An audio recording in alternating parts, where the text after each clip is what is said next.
going on, guys? It's Danny from Slow Restoration, and today we're going to jump in the Krypton Camaro and ride over to the new Turbo GMC build. And Mike has already started on that project. It is his truck, so he's already started on it, and we're going to go over and give him a hand. And we're doing the heads, the cam, all that kind of stuff. The first real stage of the build, we'll have that tuned, dynoed, and see what we gain with the heads and the cam. But we're going to take the Camaro because we also want to weigh it to see how much it weighs. I've always been curious. I know what it's supposed to weigh. Let's see how much this car actually does weigh. Sounding good as always. And it's dusty too, kind of, as always. We keep it clean, but it seems to be extremely hard to keep it dust free, but still looks good. All right, guys, we're here. Let's pull the Camaro onto the scale and see what she weighs. You can speculate all you want on what your car weighs, or you can pull it on the scale and see exactly what it weighs. All right, let's see what this pig weighs.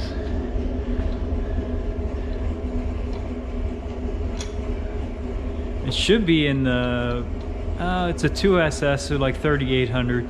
3675. Really? Wow. Definitely lighter than I thought. 3675. 2017 Camaro SS 6-speed 2SS. That's good to know. Alright, guys, I made really good progress here. This all took me, I don't know, 30 minutes to do. Mike wouldn't get out of bed. Nah, Mike, actually, I haven't touched this thing yet, so Mike's did all the work so far. He's got it pulled down really far. Both exhaust manifolds are off. Obviously, radiator, fan, water pump, everything out of the way. We're not gonna put the fan and the shroud back on because we got an electric fan kit. I know some of you guys were asking how that installs. We will show that as we're putting it back together. Inner fenders out, makes a lot more room. I don't think we'll have to pull this side out because there's a lot going on here. You don't gain that much more room with removing it, but this side, even for light, it lets a ton more light in. So you don't have to remove that, but getting that exhaust manifold and working on that dipstick tube, as Mike knows, is a lot easier. So probably the next step is we are going to drop the oil pan too. We discussed it, and I think it's going to be a good idea to drop the pan, pop the pistons out. We'll inspect bearings. They're probably good because it had good oil pressure, so we'll probably put that right back together, except we are going to increase the gap on the rings. So the first and second rings we will file, and it'll make it a little bit more safer for boost levels that we're planning on running.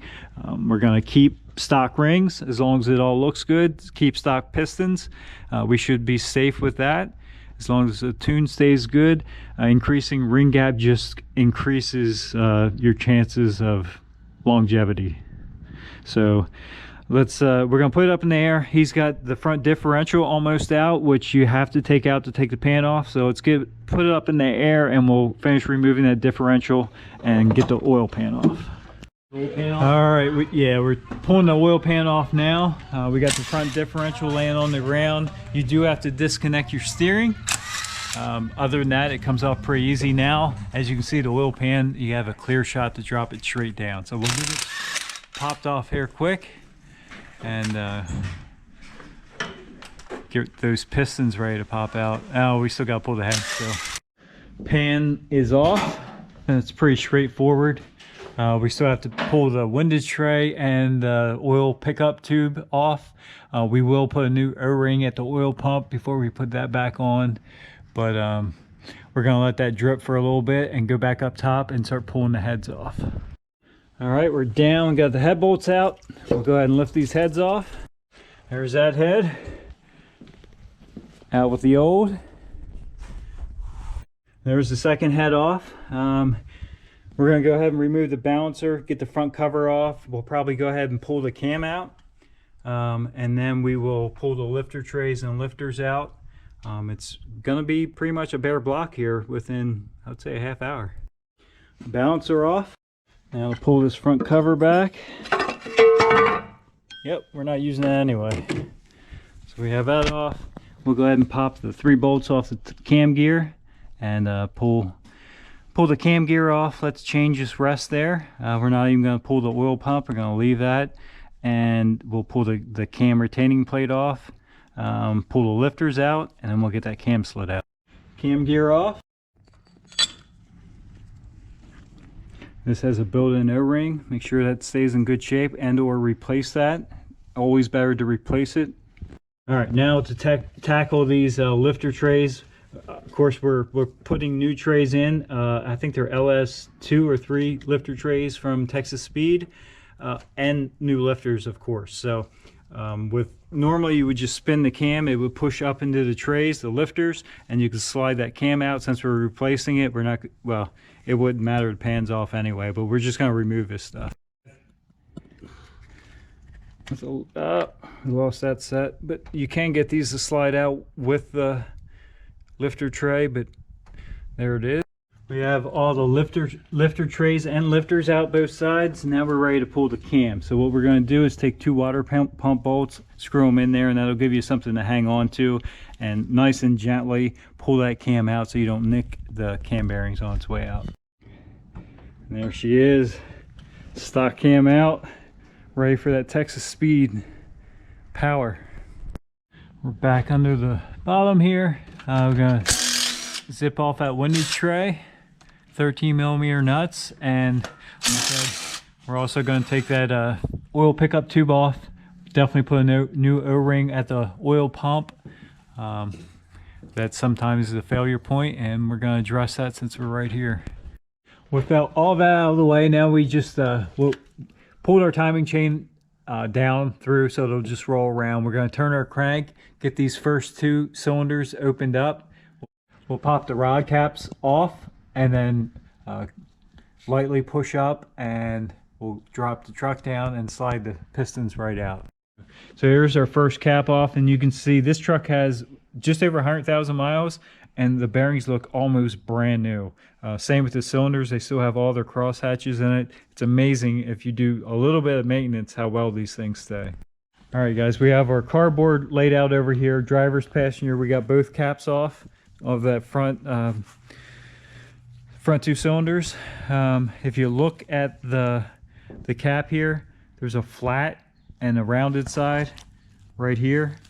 We're going to set everything with the flat facing up. The flat part goes towards the front of the motor. So we're just going to make sure we keep everything in place per cylinder and lay everything out just as it is taking it apart.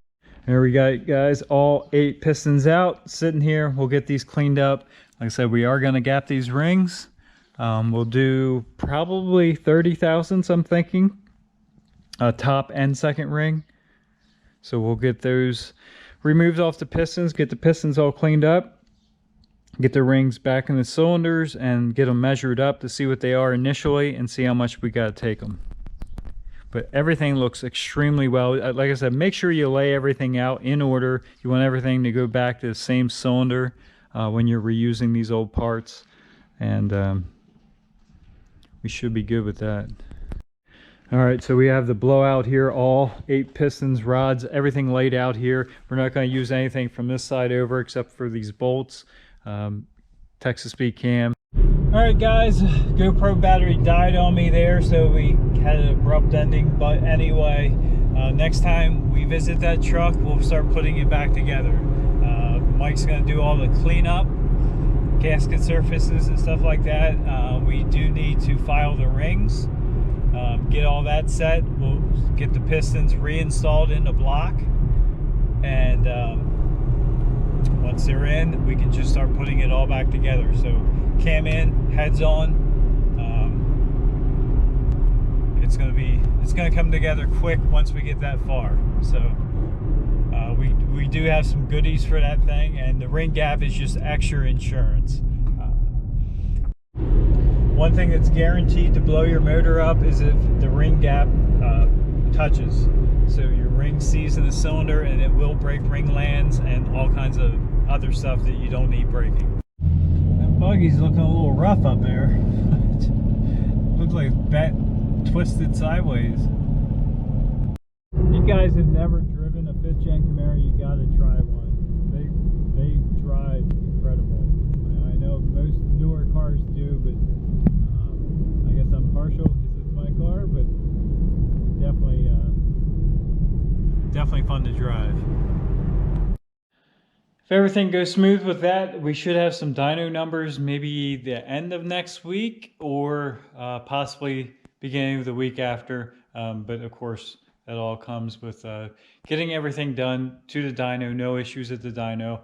So it'll be heads, cam, pretty much, and the transmission modifications with the 3400 Yank Pro Truck converter. So we should have some good numbers. We got baseline on that truck, and now we'll have the next stage, which is heads cam. It's got the same cam as in my truck, so anxious to see what it does. It drives really nice with the Yank, so I think the cam's only gonna magnify that. We do have exhaust on it now too, so it should sound really good. So as you can see, the garage is kind of full here. We did get the differential set off on that. It was picked up. It's on its way to RPM right now. As soon as it comes back, we'll get that reinstalled. The Camaro, we're probably gonna jump back on here real soon. We do have another one in the garage here, but I'm not sure it's even gonna make it on a video. So yeah, that one's interesting. So anyway, thanks for stopping by. Have a good day. And the Krypton Camaro is actually very surprising on what it weighs. If you do a Google search, right there is what a 2017 Camaro 2 SS should weigh. I'm sure automatic weight adds quite a bit of weight to it. I'm not sure what other options would add weight on an SS, but anyway, that's what it says. And like I said, you never really know what your car weighs. You know what it should weigh, but put it on the scales, and that was with I think about a quarter tank of gas too, so that probably made a little bit difference from this, but not drastically. So it's not a light car, it's not a really heavy car, it's kind of in the middle, so it's cool. Now we know.